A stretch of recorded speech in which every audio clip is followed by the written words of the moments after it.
thank you for joining me. We continue our review team by team of the 2022 World Cup, and today it's our first peek at an African nation, the champions of Africa no less, in Senegal, as they look to navigate a very tricky Group A.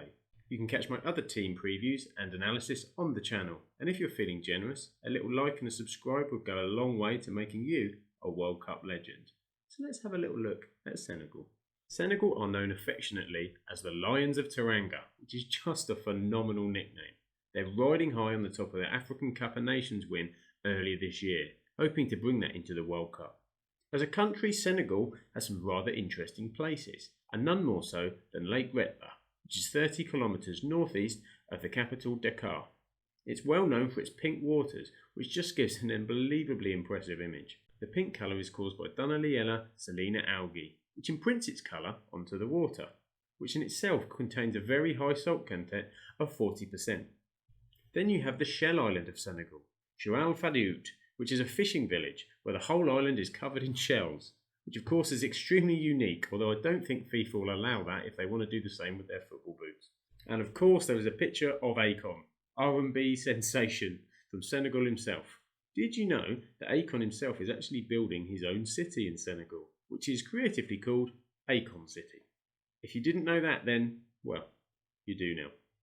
Senegal as a footballing nation have appeared at the big show 3 times in their history, making their debut in 2002, where no one will ever forget Senegal's opening match at a World Cup. They defeated the holders, France no less, in the opening game, with a goal from the Man Mountain, Pape Bouba Diop. They then went on to make the quarter-final in their very first appearance, eventually defeated by Turkey in extra time. But the victory over France was a huge World Cup moment, will always be remembered in Senegal and in particular Africa as well. It took another 14 years for Senegal to qualify again, as they appeared last time out in 2018, in a group that contained Japan, Poland and Colombia. The African nations were eliminated by a method arguably more frustrating than even a penalty shootout. With points, goals scored and conceded level with Japan, they were tied for that all-important second qualifying spot. Now Senegal ended up being eliminated on a fair play rule due to a worse disciplinary record than their Japanese rivals. Such a frustrating way to end a tournament. Football again proving in many different ways that at times it's a very harsh mistress. Senegal are managed by a former player no less, Aliou Cisse. Aliou to you, Mr. Cisse. The former Paris Saint-Germain, Birmingham City and Portsmouth man played 35 times for Senegal as a player.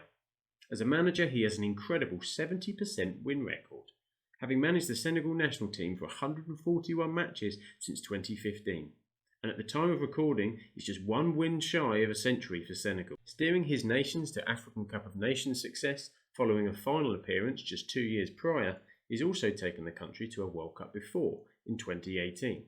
And as he looks to draw upon that experience to see whether Senegal can go any further this time around. Senegal entered the second round of the African section of qualifying, seeing them in a group which contained Togo, Namibia and Congo. Ultimately, Senegal sailed through this group as they were far too strong, which led them to the ultimate World Cup playoff, a reuniting with Egypt. Coming just a month after the two had met in the African Cup of Nations final, with Senegal securing the title, it was time for a Liverpool African derby again with Sadio Mane versus Mo Salah, this time a 2-legged affair. Egypt won the first at home 1-0 and Senegal repaid the favour with a 1-0 victory on their home ground. Would you believe it, it went to a penalty shootout again, but this time for a plane ticket to Qatar. Mo Salah didn't get to take one in the African Cup of Nations final, so he stepped up first and missed, before the 3 players following him, 1 more for Egypt and 2 for Senegal, also did the same, leaving it 0-0. But Senegal scored the next 3 and it was Sadio Mane again with the winning penalty, this time taking Senegal to the World Cup.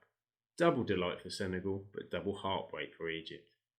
The group was comfortable enough for Senegal, who won 5 out of 6 of their matches at the group stage second round. It was only Togo who held the Lions of Teranga as Senegal scored 15 goals in all, taking them on their way to that victory against Egypt in the playoffs. Top scorer Famara Diédhiou will be hoping for success in Qatar, having found the net 6 times in qualifying. However, at the time of recording, he's yet actually to appear in the Turkish Super League, where he plays his football for Alanya Sport. Post-qualifying has seen Senegal pick up wins against Benin and Rwanda in the African Cup of Nations qualifying for 2023, and most recently they just beat Bolivia in a friendly in France 2-0, with goals from Aliou and Sadio Mane. Through the second round of the African World Cup qualifying, Aliou Cisse played more of a 4-2-3-1 formation. He developed this in the African Cup of Nations to a 4-1-4-1 formation. Now, he usually used Nampalys Mendy as the man to drop back into defensive midfield, with Idrissa Gueye also perfectly capable of playing that position, but would usually play in the midfield three with Kouyate in an all-Premier League midfield. Two big Chelsea names appear in the defensive rearguard, Edouard Mendy in goal, and of course Kalidou Koulibaly, who's recently signed for them from Napoli. Koulibaly sits in the centre of the defensive partnership with Abdou Diallo. He's just moved to RB Leipzig this summer on a loan deal, having spent many years with Paris Saint-Germain. Also in the Bundesliga with Bayern Munich, at right back is Bouna Sarr, and at left back they have Saliou Cisse. He's featured most consistently there than any other player, but he's just had his contract ended with Nancy and is currently without a club, so it'll be interesting whether he fills that role in the World Cup. Up front it's either Dudu or it's Boulaye Dia of Salernitana of Serie A in Italy, flanked of course by the world star that is Sadio Mane, and on the other side is Ismaïla Sarr, who put in some incredible performances for Watford last season and was on the attention of a number of European scouts over the summer. Now, looking at the key players, of course we have to start with Sadio Mane, a player that has been at the top of world football for a number of years now. He's also been in the headlines this summer with his high-profile move from Liverpool to the Bundesliga and Bayern Munich. What I'm sharing with you here are the attributes from the player profile on Football Manager. If you're unfamiliar with the game, then the ones highlighted in bold are key for that player's position. Mane, of course, has been such an impressive part of Jurgen Klopp's front three, with his pace and intensity to his pressing, as well as such an attacking threat with the ball. Football Manager highlights his technique and first touch as 17 out of 20, which complements some very strong dribbling at 16. He is undoubtedly the crown jewel of this Senegal side, and will be key to their hopes of progressing through the tournament. Now, a man becoming familiar to Premier League fans is Kalidou Koulibaly, who prior to his move at Chelsea had spent many years at centre-back at Napoli. He's a strong and aggressive defender, and Koulibaly has made 62 appearances for his national side and was part of a Senegal team that only conceded 2 goals on the way to their African Cup of Nations title this year. With strength at 19 out of 20, his bravery and marking are his next highest attributes with 18. While Football Manager rates him a strong tackler with good positioning. The only area it highlights some weakness in is his mental attributes, with both composure at 10 and concentration at 8 causing some issues. But overall he is a key part of that defensive backline, as he now maintains club links with his national goalkeeper Edouard Mendy. And we can't forget midfielder Idrissa Gueye, who's been such a key part of this Senegal midfield for just over a decade now, having made his debut in 2011. Gueye has made 94 caps for his country and remains such a key part of their team and their midfield. In club football, he's returned back to Everton, having spent 3 seasons with Paris Saint-Germain in the French League and also playing many times in the Champions League. He is an energetic midfielder, excellent at ball winning and tackling, highlighted in Football Manager with an 18 rating for work rate and tackling. He's exceptionally good at interceptions and pressing opponents, and is a very important cog in this entire Senegal squad. In actual fact, in the 2016-17 Premier League season, he was the player who recorded the most tackles out of anybody else. Aging a bit now at 33, he still offers a lot in this Senegal team, alongside Kouyate and Mendy most likely in the middle of that 3 midfield. The opening game of Group A is a barnstormer, so get ready to storm those barns as it's Senegal versus Netherlands, an opponent who missed qualification to Euro 2020 and will be eager to re-impress on the international stage with Louis van Gaal back as manager.